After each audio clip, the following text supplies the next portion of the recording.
This meeting is being recorded.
Okay, good afternoon, everyone, and welcome to this webinar session.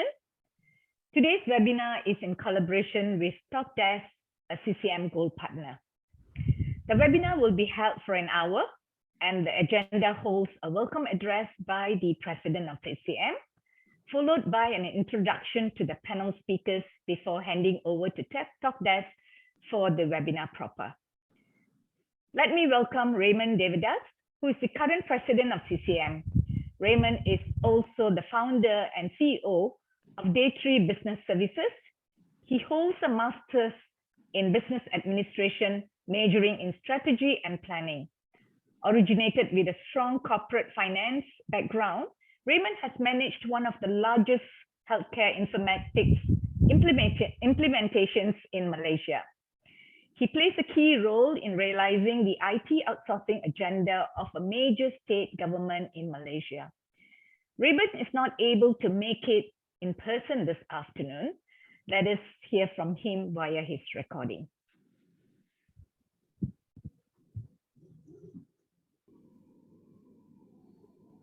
Good afternoon, everyone. Firstly, thank you for tuning in this afternoon. And on behalf of Contact Center Association of Malaysia, welcome once again to yet another one of our thought leadership conversations. And this afternoon, we have a really interesting topic to cover, together with the team from TalkDesk, future of customer loyalty and work. And really talking about the future of customer care and loyalty.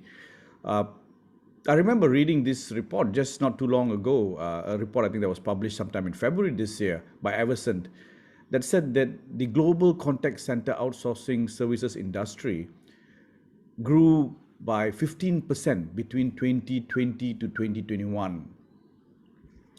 And really, this is at the hype of the pandemic, and what we have come to learn during this pandemic that customer experience or customer expectations has changed. Customer care is becoming more omni-channel and cloud-based. And contact centers are adopting a hybrid working model, as we are, working from home and working from the office, and also moving to contact center as a service model to maintain business continuity and prepare for hopefully not a future disruption as well. And with all these changes in technology, security becomes a big issue. And also today, with the great resignation, we have shortage of qualified staff. And these are some of the phenomenon that's taking place today that is forcing us to transform the way we operate our contact center. And part of the strategy is also, I suppose, shifting to cloud, to digital channels, and more effectively managing talents. And in an environment where today we work in such a hybrid model with the pressure to come back to office, and some of us still continuing to work from homes.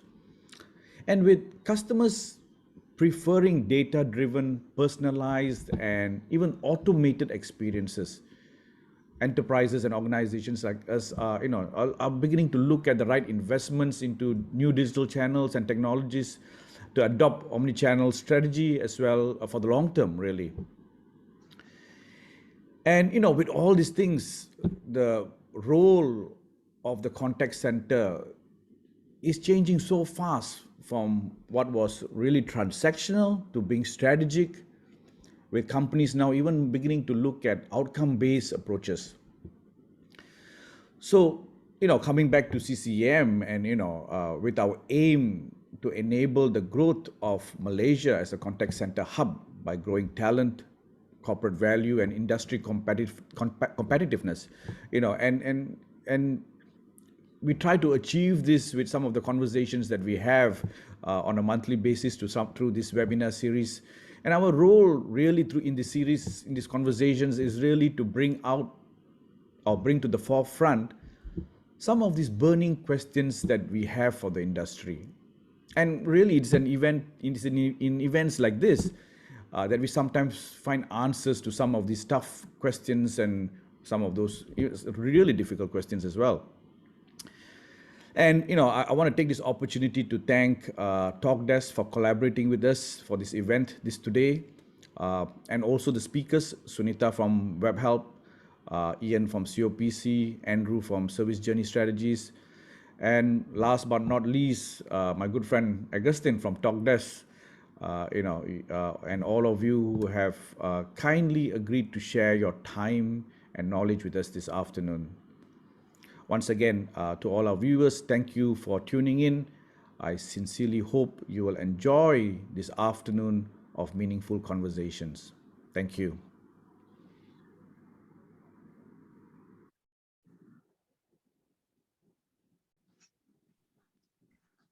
Thank you, Raymond, for the informative opening address. Right? And with us today, we also have Sunita Soiza, Chief Operating Officer from WebHelp Malaysia. She has over 20 years of experience in BPO and shared services across industry in the APAC market for both B2B and B2C. Sunita has vast experience in leading operations delivery through people and transformation of processes into digitalization.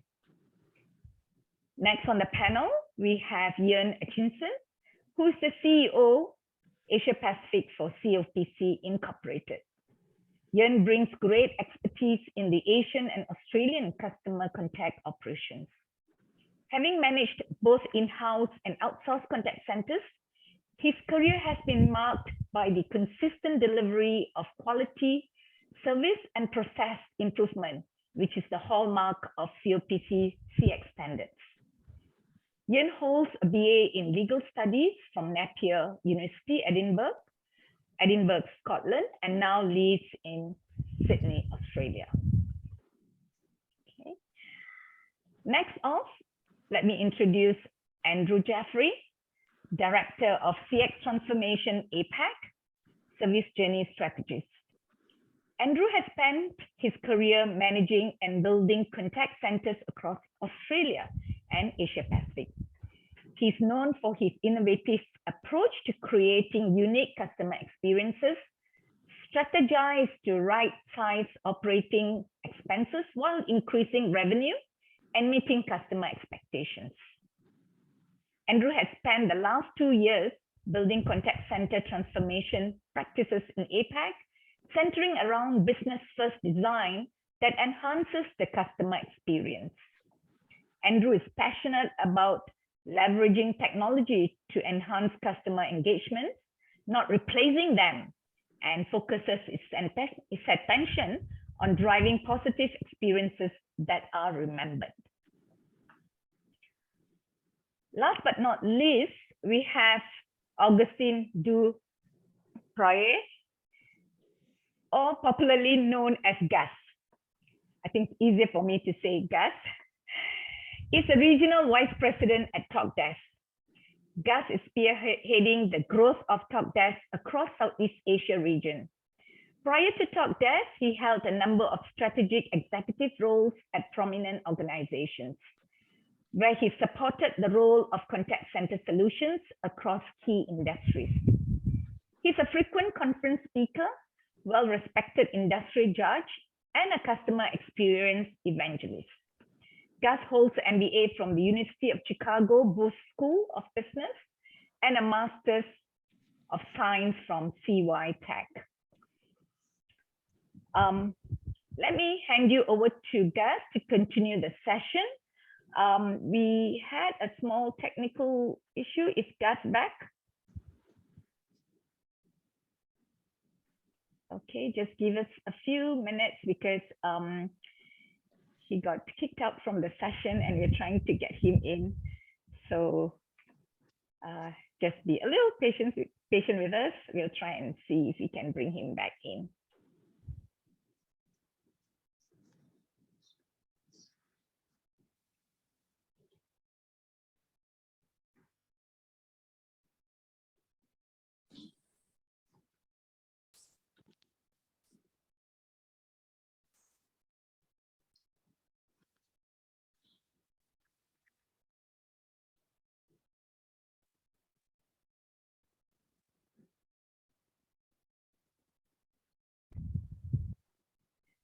Okay, while waiting for Andrew, let me see if, while waiting for Gus to, Andrew, you're on the call? Andrew, Yes, I am. So, yes, I am. Yeah, hi. Okay, hi. Do you want to just start off some of the slides before Gus comes in? Yeah, no, absolutely. So if you just want to progress to the next slide. All right, okay. So I think, Amirul, you probably will have to share the slides.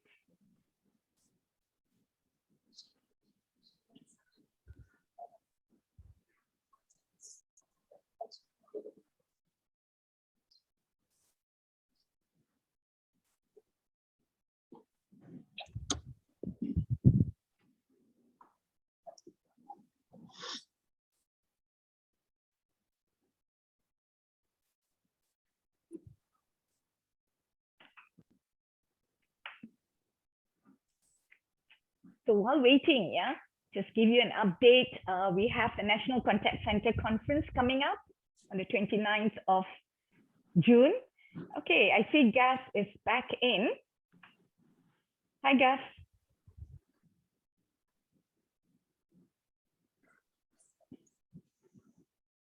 Sorry, hi everyone. Hi. It seems that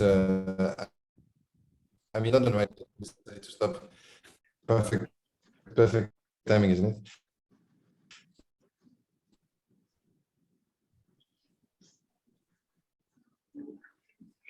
Hi everyone, can you hear me? Yes, we can hear you.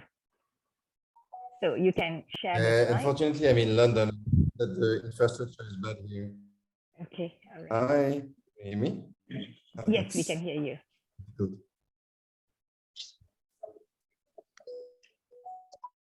Okay, let's try this. Sorry. Okay. Sorry, give me a second. Yeah, my internet connection seemingly I decided to stop right at the beginning of this webinar. I'm sorry about that. And the connection that came back is not very strong, apparently. So I will not share my video. I think Okay, I'll try to see if that works. Let's see if you can share your slides. Otherwise, then I'll have to ask Amirul to share the slides. Yeah, I'm trying to share the slides.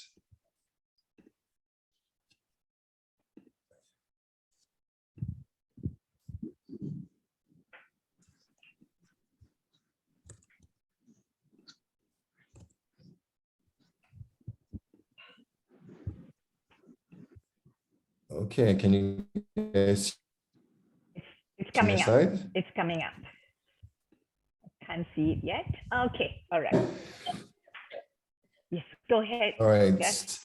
My apologies for the technical issues here. Can you hear my voice clearly or not? Yes, we can. Great. All right, let's get started then. With no further ado, let me just like talk about a bit this session and how we're gonna lead this. So hopefully most of the time will be spent, in the panel discussions. But what we have to share here today is really, a few elements of research as to what the changes have been during, the COVID-19 pandemic, and how the contact centers have profoundly changed how they have been operating.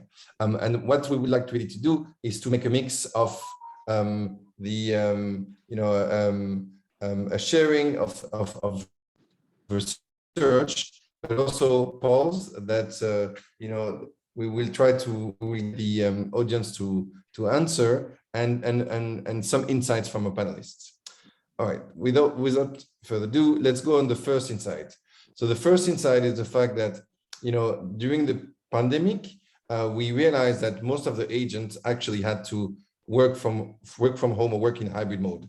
And one of the first insights that we are seeing in the research is that the hybrid mode is here to stay.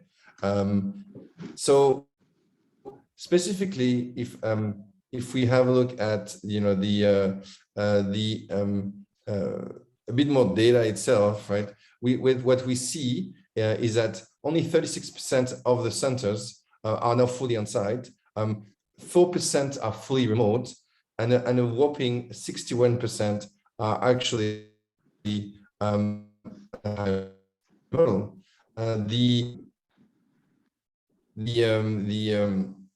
I think it's a very interesting shift on the market. That our call centers, which were expected to be, on-site call centers, are now running on a hybrid mode with multiple days outside of the contact center. All right, so I don't know what's going on here. Can you guys still see my slides? No, we can't see the slides, Gus.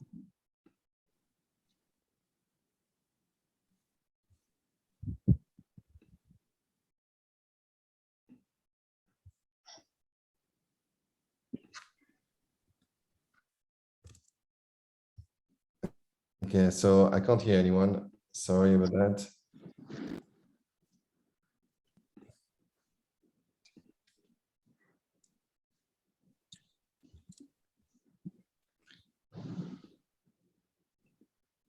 So I think I'm demonstrating why it's difficult to run an operation in a hybrid mode. Can anyone hear me? Yes, we can hear you. That you're not on the slide.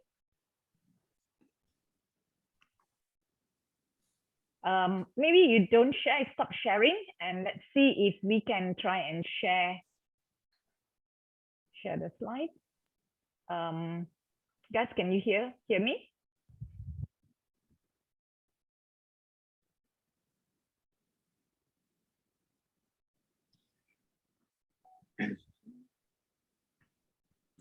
Yeah, Manju, I think he's having a little bit of technical difficulty, so I'll step in and Okay. just keep going because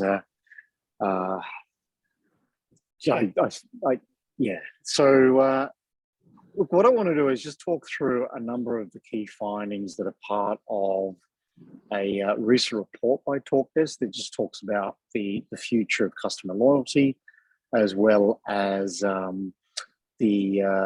what it means from an agent engagement perspective. So this is data that's representative of our customer base across the US, EMEA, and also the APAC market. So what we're seeing is a real mix of results here, in that gone are the days when organizations are fully on site, and we're now in this very much this hybrid mode where 2/3 of the workforce are now operating in a hybrid mode. So, and this is evident across Singapore, across Malaysia, across Australia, and I'm sure Andrew and Ian will attest to that the dynamics of the workforce have dramatically changed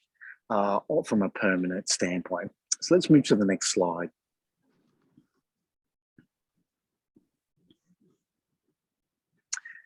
And related to where people are working, the flexibility of their environment is also shifting, whereby it's a mix of a fixed environment, flexible environment, or rotating shifts, okay? So when you think about the life of an agent, where they've got a lot of other options in terms of generating an income, we need to have a great degree of flexibility in being able to address and support their requirements in terms of the work environment that they're looking to participate in. So not only are you seeing them working in different environments, they're also have higher expectations in relation to flexibility around their work environment. Let's move to the next slide, thanks.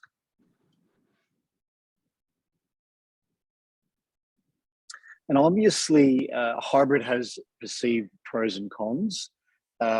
It's great in terms of having that great life-work balance, and it's evident in the high percentage of the audience that we surveyed where they wanted that balance between work and also the environment.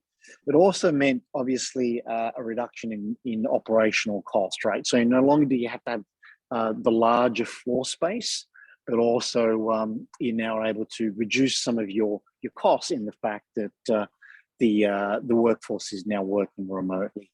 And we've also seen, quite surprisingly, a greater level of employee engagement and satisfaction. So they're seen as the positives in having this new work environment. The negatives relate to, it's not that easy to be able to one day go from a physical, everyone in the office type environment to a hybrid environment. So there are obviously some technical challenges that we all need to overcome in order to support this dynamic and changing workforce. Also, collaboration tools are really important in that it's not so obvious in how we communicate because we're working remotely. So we need to think about other tools that just help the agent or your workforce be able to communicate either via WhatsApp or via Slack, Messenger, or other communication means in order to be able to have a productive workforce.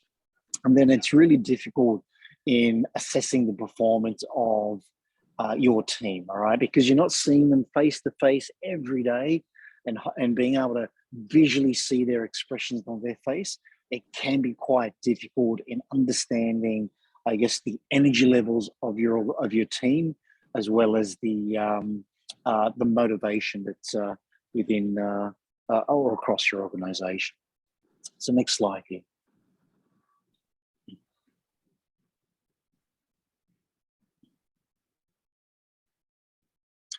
So I believe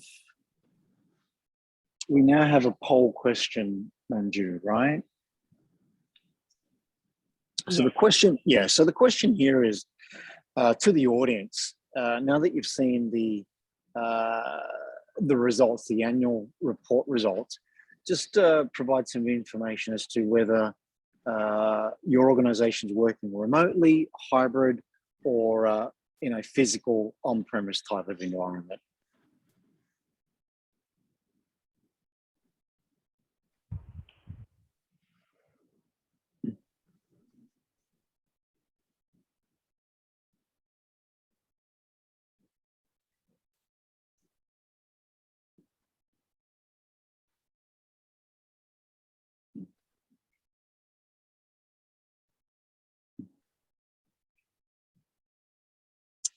All right, it's almost like we wrote the report based on our survey results. We're pretty much spot on in terms of hybrid, where our report showed close to 61, 62%. So that's that's a shift not unexpected. So this is really the new world. We're working in a hybrid environment. So let's move over to the panel, and let me ask Sunita first of all.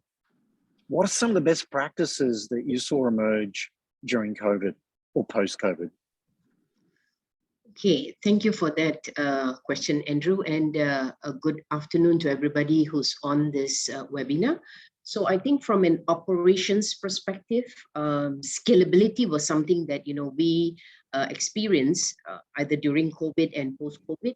Even before the pandemic, companies have embraced various forms of self-service and automation to address high volume and common customer service requests, be it searchable knowledge bases, chatbots, workflow-driven solutions. There's always available tools that were already making a difference.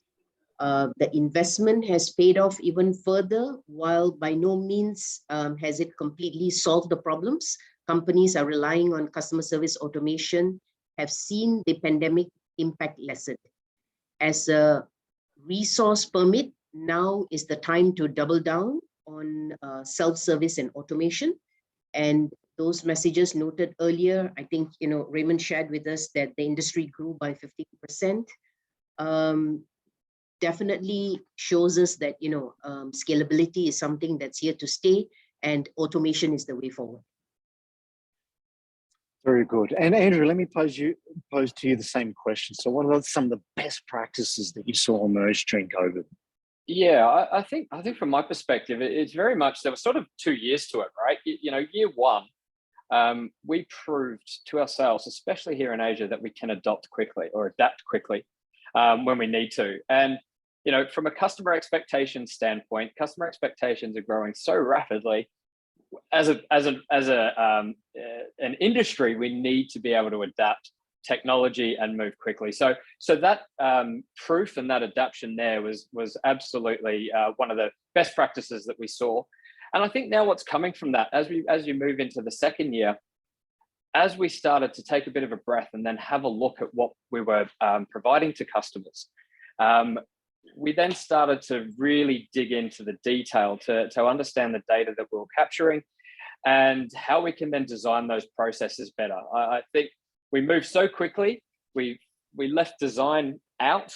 Now we've actually gone, okay, we can move quickly, we can design better, and we don't need to do everything at once. And it's opening us up to a whole new world in terms of customer experience and what we can provide, from a scale perspective, I think point 2 on one of your slides there was talking about operational costs coming down.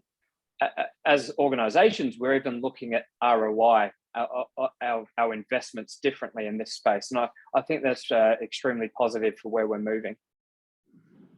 Thanks, Andrew. I think, I think COVID obviously caught all of us by surprise. So there was a real overnight change in going from on-premise to a hybrid environment. And some of the, I guess, the cleanup of just processes and just work methodologies kind of came a little bit later. And I think I've seen some of the more progressive organizations actually kind of catch up through the use of technology and processes to actually now have a very dynamic environment, agent workforce, whereby they've got the flexibility of working either on-site or in a hybrid environment. But from a managerial standpoint, they've got the processes in place as if they were working in the office, right? So I think it's the best of both worlds there. Yeah.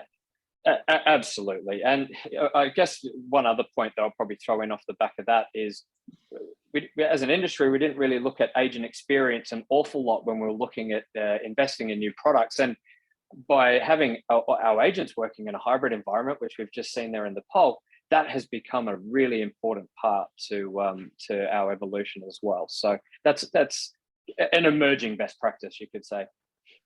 Yeah, very much so. So I think that's a very good segue into my next section, which is all about the agent or the employee, right? So I think what I'm hearing in all parts of Asia is the fact that employee engagement, employee retention is a really difficult thing to address. So if you just flick over to the next slide, well, let's get into some of that detail.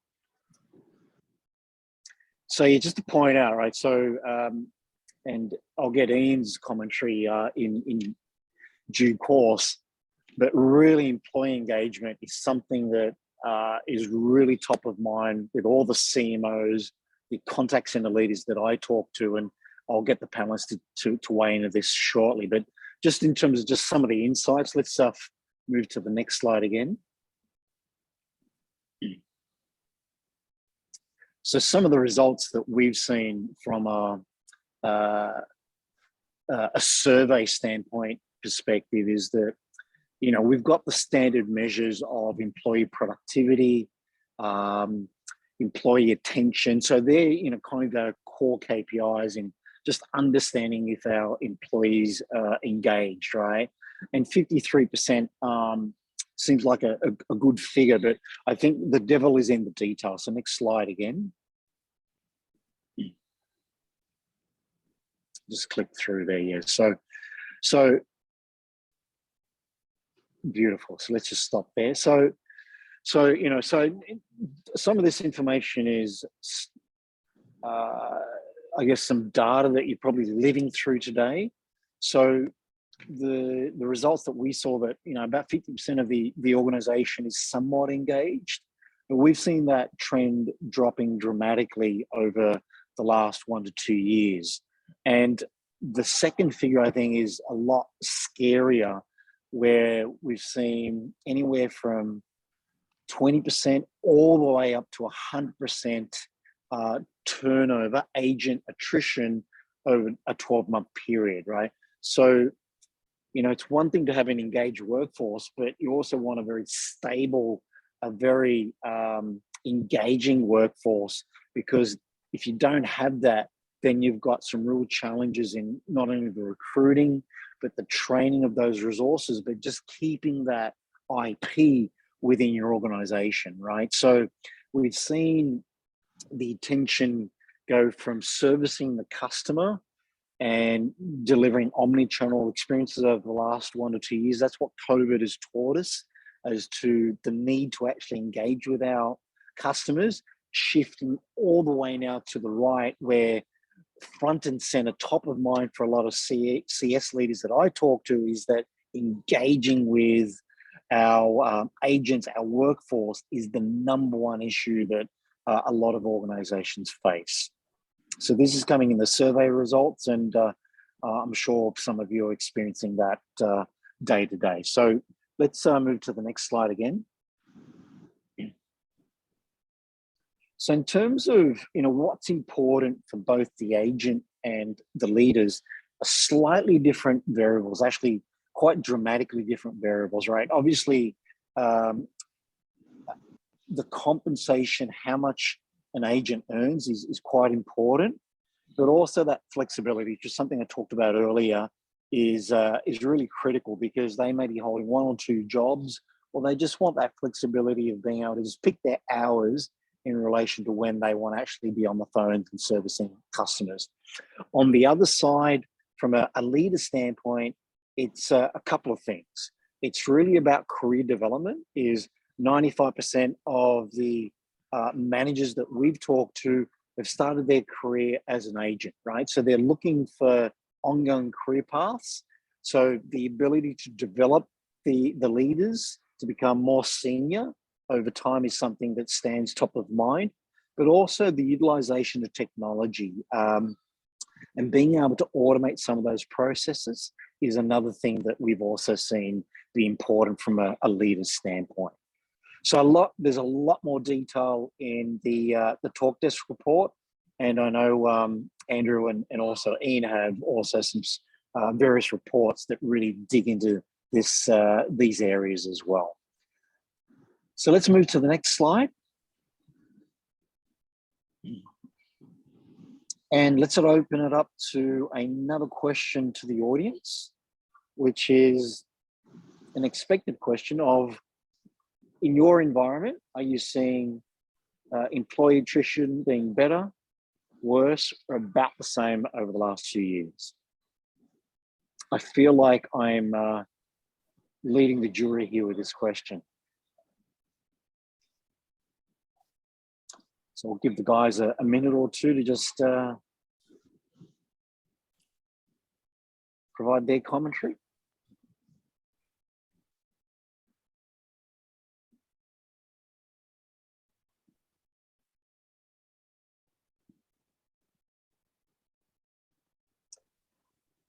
And the winner is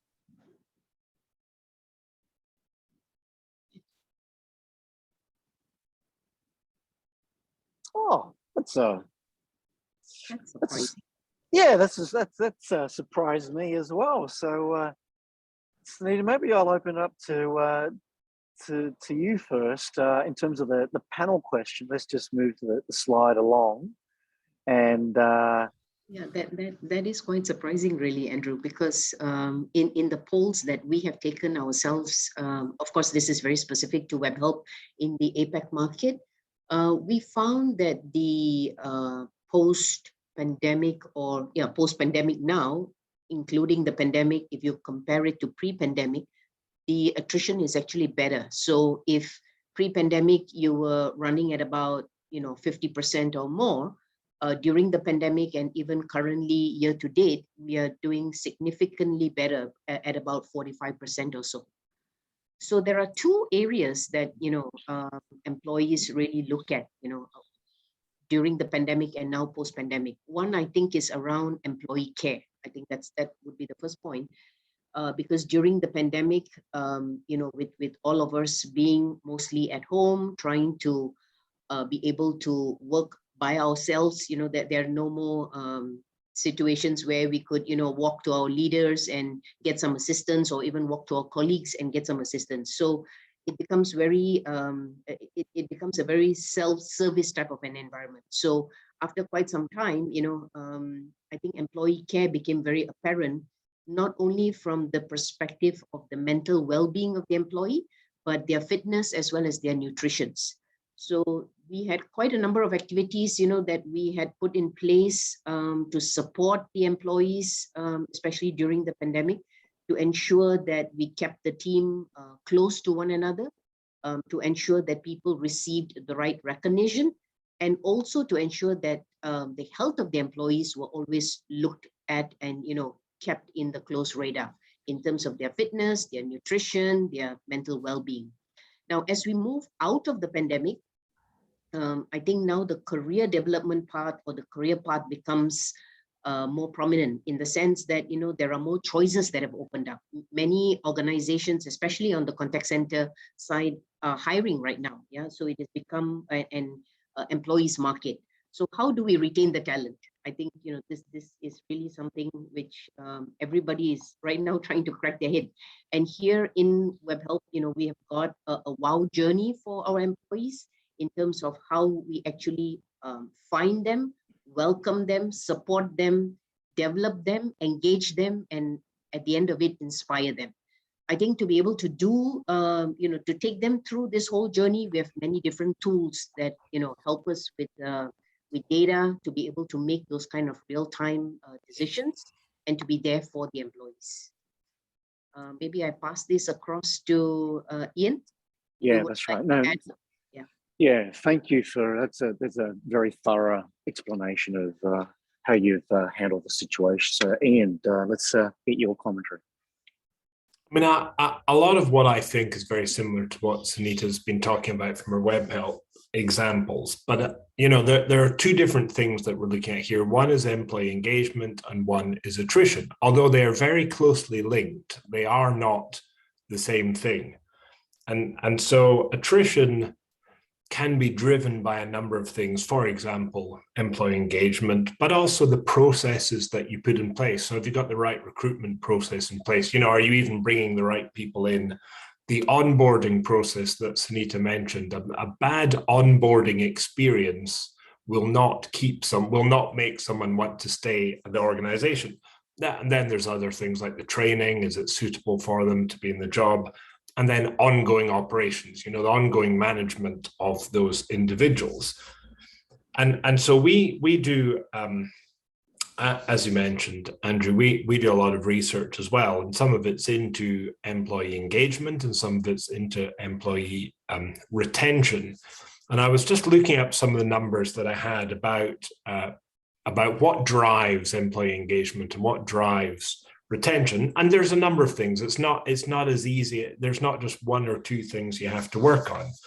And I was looking at the satisfaction drivers, and this might not surprise you, but if they believe they're being paid fairly, that has it doesn't mean they need to be paid really well. They just need to feel that they're being paid fairly for the job they're doing.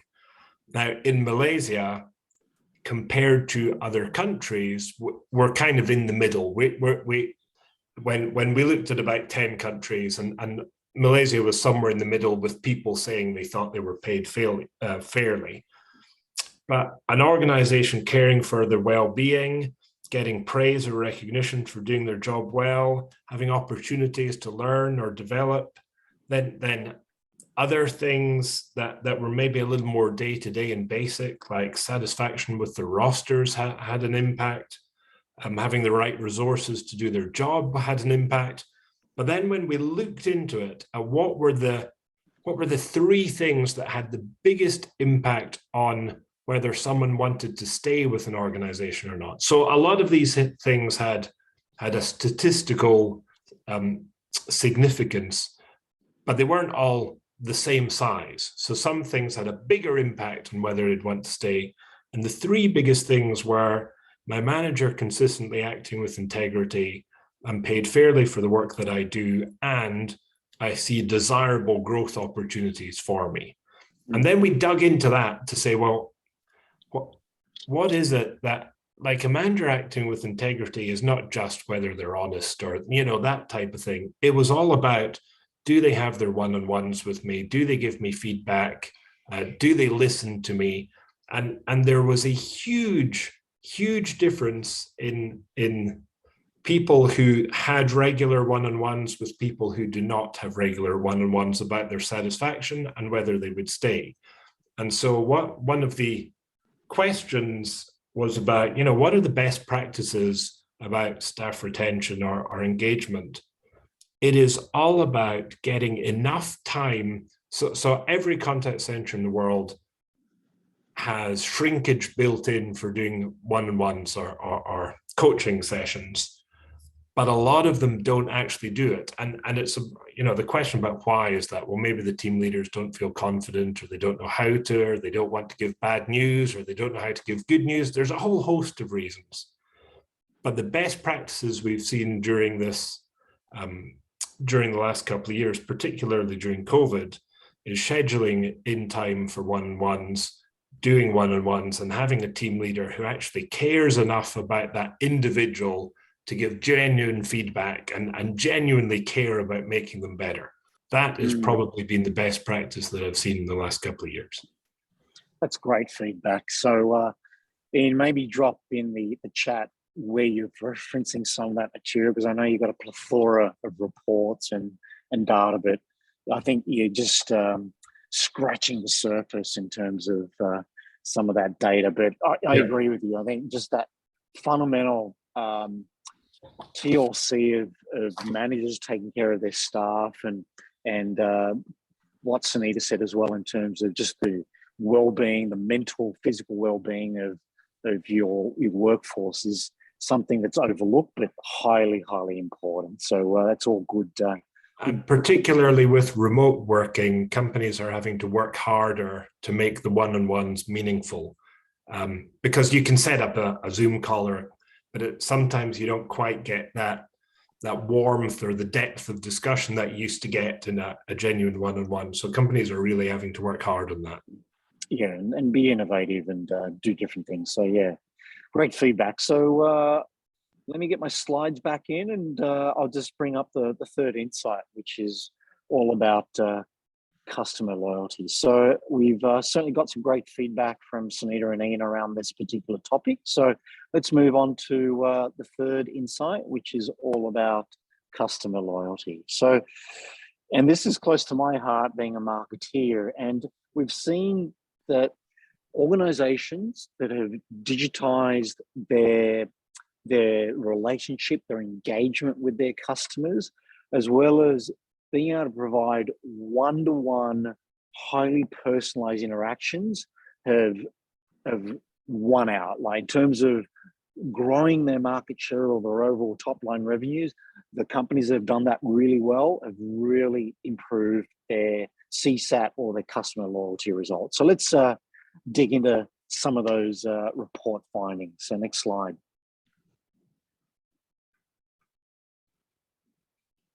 Just click through a little bit. So I think we're preaching to the converted here. So I think it's fair to say that customer expectations over the last 1 to 2 years have dramatically increased, where if they've had a bad experience, then they'll move away from that particular brand or disengage in relation to contacting that particular organization. So it varies from 53 to 63%, depending on whether they're looking for a great engagement or whether they've had a bad experience and they want to move to a competitive offering. So I think that's fairly consistent depending on the region or the type of industry that you're in. So next slide.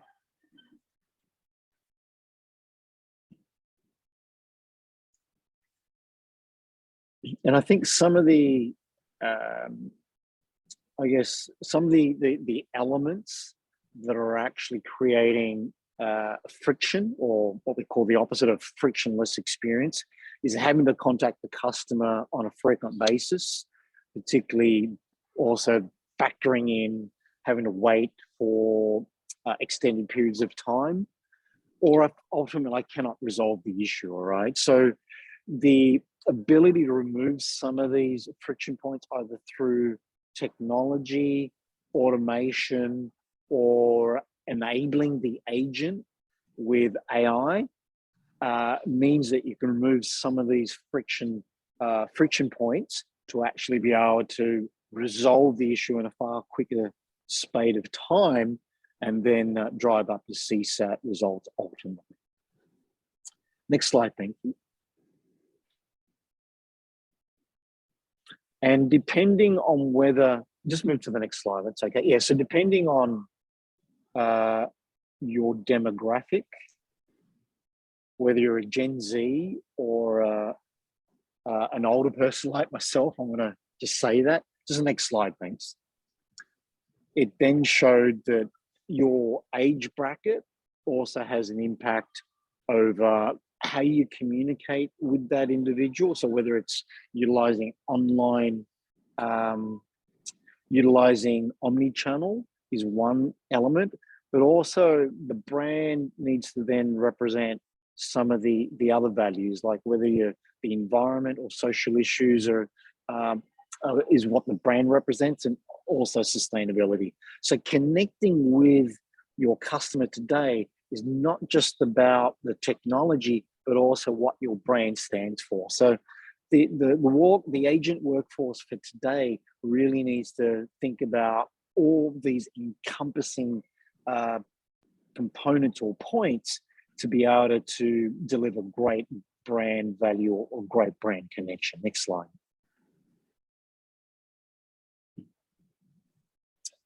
And just in closing, the survey results showed that being proactive and having an agent that can manage customer expectations is a very fundamental way, a very easy way for that brand to differentiate itself from its competitors, but also be able to have stickiness with their customers as well, right? So the agent, the role of the agent will change over time, whereby technology, the digitization of that experience will mean that they're able to drive greater levels of one-to-one engagement, okay?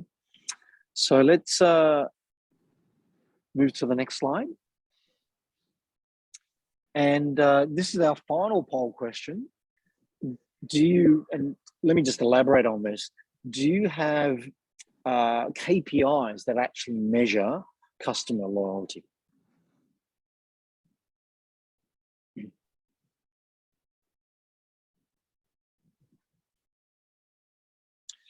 And just to elaborate on that question, is a lot of the call center leaders that we talk to today have very transactional or operational KPIs, and very few have those strategic KPIs that are dealing with customer loyalty, customer personalization. So it's a test to see if you're operating at a transactional level or thinking about the bigger picture and connecting customer loyalty with top line revenues.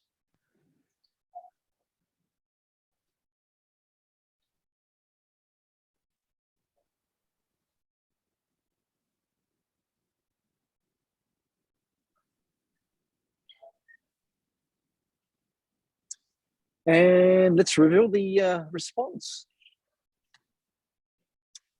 Ooh, right down the middle.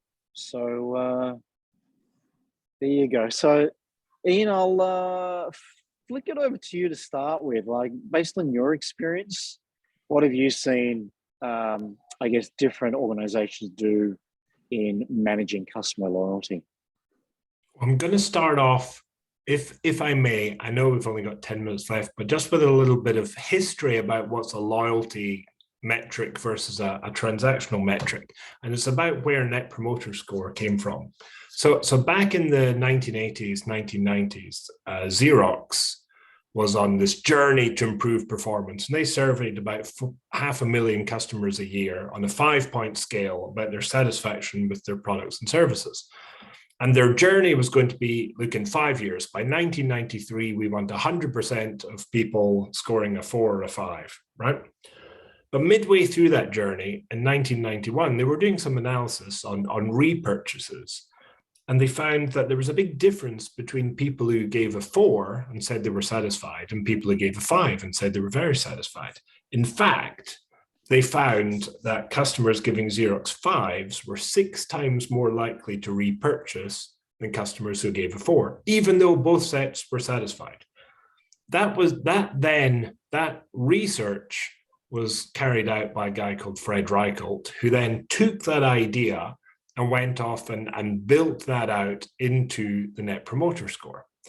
So when you ask about what metrics are people using and are they loyalty metrics or transactional metrics, actually measuring customer satisfaction from a predicting loyalty is no different from measuring customer effort or measuring Net Promoter Score. They're all just 3 measures of an emotional state of a customer at any given time.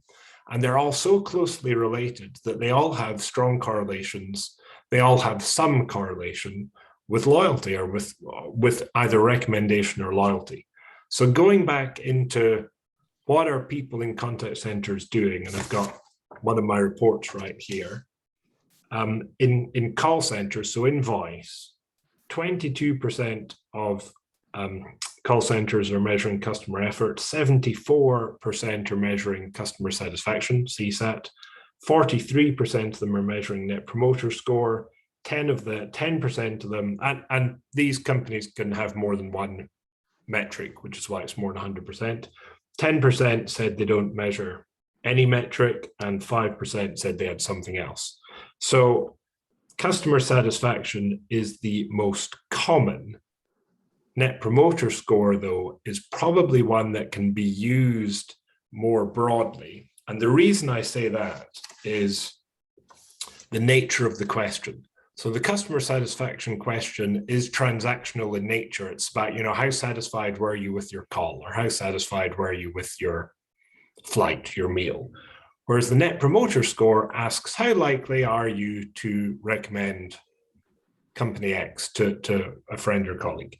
And you can ask that question whether they've had an interaction or not. And so some of the work that we did was looking at a number of different industries. And we were able to work out what we're calling the resting heartbeat of satisfaction is. So you all have an opinion about a company. Even if it's not an active opinion, you all have an opinion. And so that's your resting heartbeat of satisfaction. You might like Maxis, you might hate Maxis, but you've got an opinion. And so then if you have to call the contact center, that's like an adrenaline rush, a sugar hit. And that call center interaction can either create value in the relationship or destroy value. And the way you create the value is by resolving that customer's inquiry on the first call. So these are average numbers I'll give across all industries. But the resting heartbeat of people who had no contact was a Net Promoter Score of +3. So kind of fairly neutral. If they had to make a phone call and their issue was resolved first time, Net Promoter Score jumped to +28. If it wasn't resolved in the first call, but it was resolved in the second call, it actually dropped back down to what it was before. So although you've resolved the customer's issue, if it's taken more than one call, you're not creating any value in that relationship. They don't like you any more than they did before, but you've spent a lot of money, what, 2 calls worth of money, trying to resolve that customer's inquiry. If it takes 3 or more calls, Net Promoter Score turns negative. And if the issue is not resolved at all, it drops way down. So if you're wanting to measure loyalty, you can use any metric really. You can use customer satisfaction, customer effort, Net Promoter Score. But it's really interesting to see the value that a call center can provide to an organization. And this doesn't matter, and Sunita will like this, it doesn't matter if it's an in-house call center or an outsourcer. That interaction still can create the value. And the value is, can you resolve the issue in the first call? That drives up the Net Promoter Score, which, based on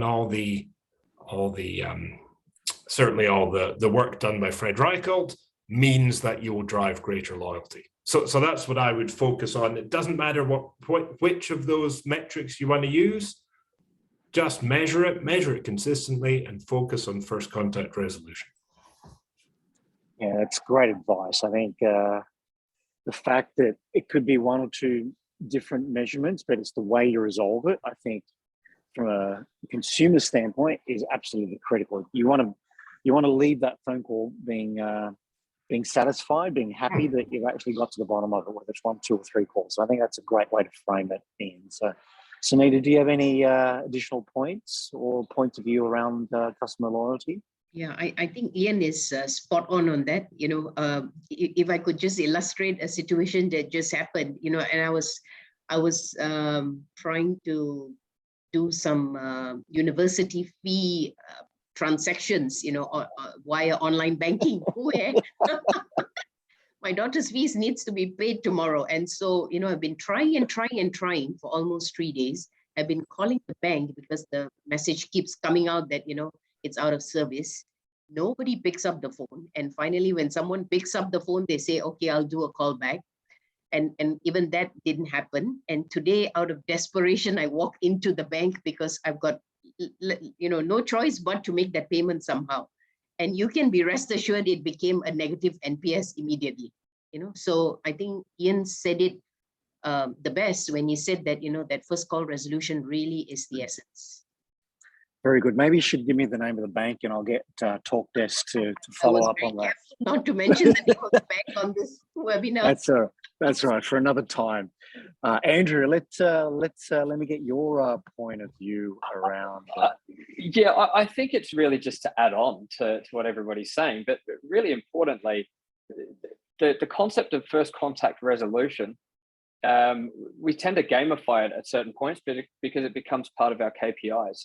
So it's about being honest internally and having a look at it in every channel, every interaction the customer's having, and making sure that we're looking at that holistically across all of it, because it might well be that the customer's been on the internet, spoken to a chatbot, gone through a chat channel, and then called, and we flagged it as yet first contact resolution. So we need to make sure that from an analytics standpoint, we're looking at it holistically as well.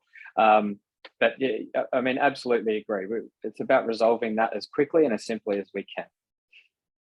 Yeah, very much so, whether it's utilizing technology or just enabling the agents to resolve it in a far better, smarter way. So different ways to skin that problem. So thank you very much, guys. Manju, I don't think we have any questions from the audience at this stage. Yeah, and we are also out of time. I think we reached 4:30 already. So I think I will close it. And thank you very much, Andrew, for your findings, as well as to all the panelists for your valuable input on the findings and the sharing. Thank you, TalkDesk, for bringing this webinar to our members. And we look forward to more webinars in the coming months. Yeah. And thank you to all the panelists, as well as the audience who registered and joined this call. Thank you very much, and have a good day. Thank you, guys. Everyone. Bye. Thank you, everybody. Bye. Bye-bye. Bye.